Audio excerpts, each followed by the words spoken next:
Hi, welcome to the Gamesplainer. I'm Jeff the Gamesplainer, and today I'm gamesplaining Living Forest. So this is the game of Living Forest set up as a 2-player game. The game finishes when one of the players gets to either having 12 flames. It doesn't matter of the number of that flame. It must be 12 of them.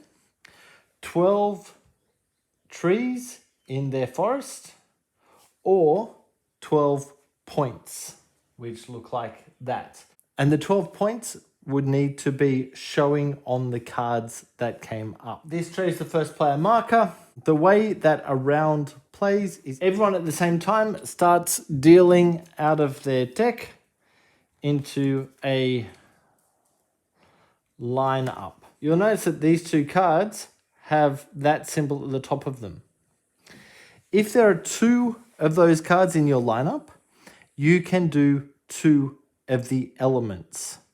If there are 3, you can only do 1 element.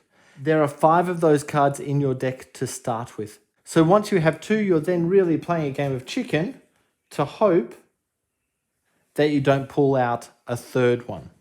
So let's say he's decided to stop there. Everyone has decided to stop. I'm not going to worry about what the other player's doing at the moment. So the first player, which is the player with the tree, will then take the first action.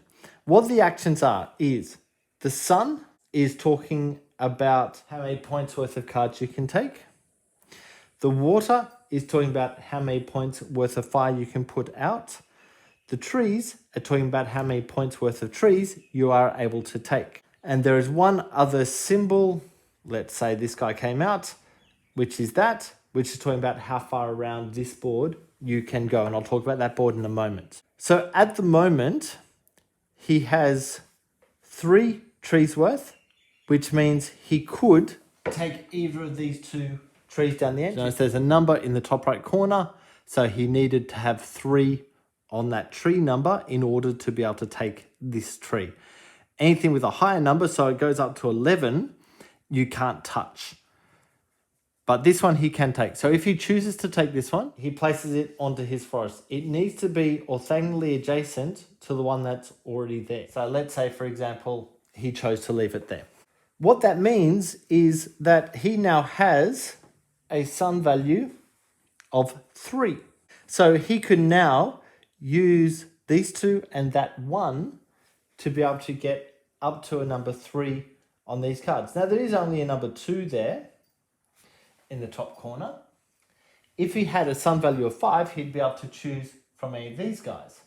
If he had a sun value of 7, he would be able to take both the 2 and one of those 5s. Or this 5 just down here. Or he could just take that one card which has a 7 on the bottom of it. So you can take any number of cards as long as their value adds up to that sun value that we were just talking about. And when you take cards from there, they go face down on the pile of cards that will get drawn basically first in the next round. If you add a card that has this symbol, when it comes out, it's as if the black symbol doesn't exist for one of the cards. So each one of these negates one of those. So he's only showing 3 possible suns. He doesn't want that card at the top left, simply because there's another one of these black markers on there that would stop him from being able to put out more cards. So he's not going to do that. The other option he has is there's 2 waters. So he could spend these 2 waters to put out this fire because there's number 2 on it. If he only had 1 water showing, he wouldn't be able to put this out. If this fire happened to be a number 4, he wouldn't be able to put it out because he only has 2 waters. But because he has 2 waters, he can put out that fire and just push that to the side. So he's done 2 things.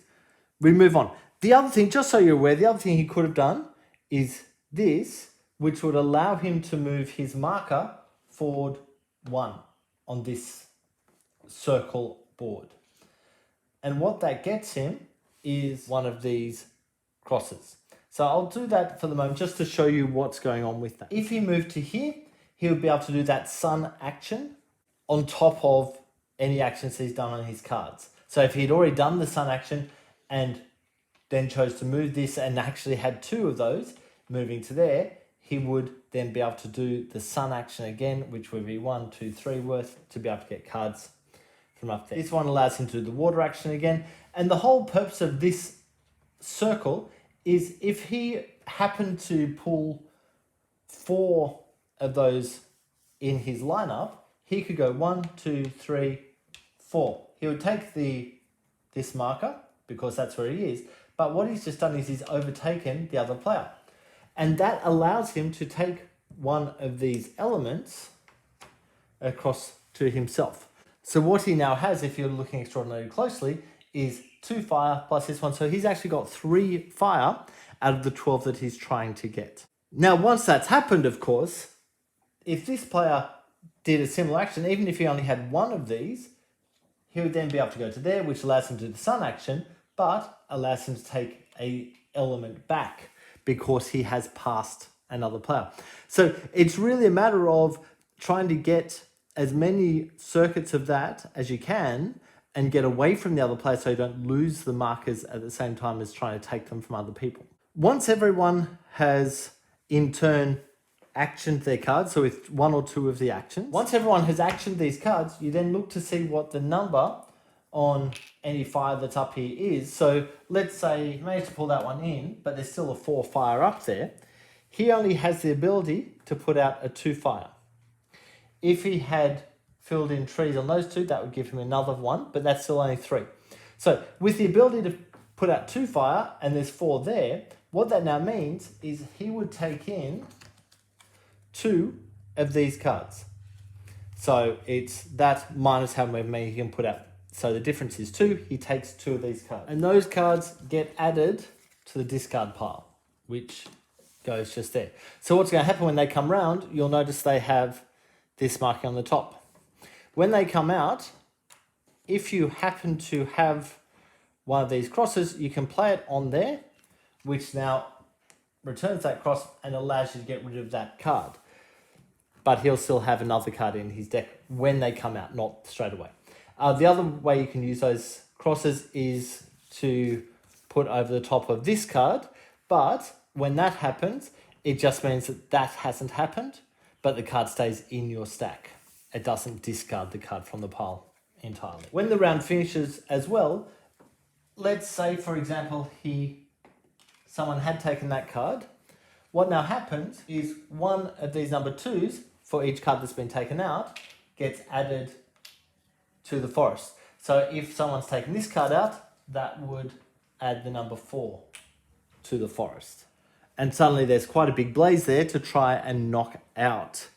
And so it's going to take all the players to really put some effort into putting that fire out in order to not get hit with these cards in their deck. You then set for the next round. So this tree, the first player marker, gets passed to the next player, and everyone deals out cards until you see 2 of those, or if you wish to keep going, he might stop there. But if he did keep going, he would have pulled out another one. I didn't know that. That was just lucky happenstance.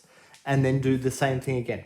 The game continues until someone can show 12 fire worth, so he has 3 at the moment, or 12 points.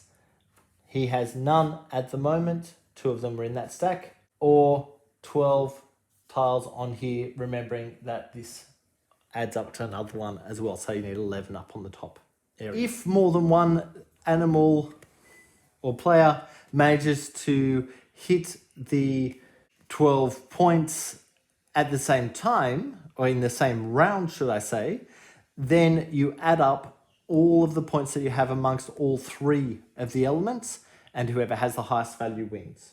I hope that helps you get Living Forest to the table. If you have any comments or suggestions, please write them below. If you have any games that you would like to be gamesplained, please shoot me an email to thegamesplainer@gmail.com. Follow me on Instagram and Twitter @thegamesplainer to keep up to date with the games I'm playing. Subscribe to my videos to keep up to date with the games that I'm gamesplaining. And until next time, enjoy gaming.